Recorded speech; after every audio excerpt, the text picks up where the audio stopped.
My son has a new favorite place in town and this is Super Kid. Naara ni siya sa Price Tower and tapad lang gid siya sa Mr. Wen Cafe. Mauni ang ilahang admission fees and don't forget to check out their rules and regulations. This is probably my son's favorite spot, the Pebbles area. No, kani siya na area guys, kailahang lang jud ninyo bantayanon ang inyuhang mga anak kay grabe gyud ang Pebbles, pwede na nila makaon. Mas kilingaw ni na area guys, be careful lang gyud. Next kay naapod sila big table para sa mga bata na ganahan kay magdula og mga blocks and all. Like kanina this area, this is the trampoline and naay mga big blocks na made out of foam na pwede ilabay-labay sa mga bata, and kani akong anak nag-ambak-ambak na. And they have this interesting area diri dapit sa trampoline kanang magdikit good ka sa wall. For me it's something new so it's a must try. Next kay naapod sila ball pit area na naapoy slides tapos pwede magsaka-saka ang inyuhang anak. And it's actually nice kay tungod ani kay mahone ang ilahang mga reflexes, unya kanang mapugos gid sila saka, makadiskarte sila kung unsaon nila pagsaka dira, unsaon nila pag cross diri, and kanisad murag nay murag mini punching bag. So nalingaw akong anak diri na side, sige ra siyag punch. Slide lang guys, careful kay katong pag slide na mo sakit kay siya sa akong lubot or di lang jud ko ganahan og slides guys. Anyway, so kanina area dako gid kay siya, as you can see na gani swing kaso dili lang siya available at the time. And they also have different colors na mga foam. So kanya akong anak nalingaw kay na recognize gid yung different colors like white, red, orange, ana-ana siya dira. Basically kanina area fun gid kay siya ni area na pagay nang maglabay-labay gud mo sa kanang murag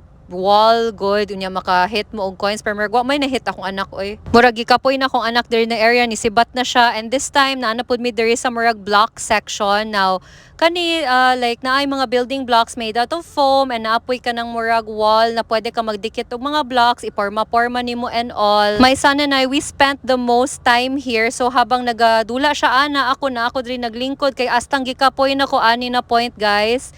So anyway, yes, Super Kid is definitely a must visit, especially for those na nay anak. Instead na magsigilag cellphone ng imuhang anak or kanang wala sila ginabuhat sa balay, pag adto na lang mo diri guys, and it's still new and in fairness limpyo man sad siya. So kato lang guys, thanks for watching, bye!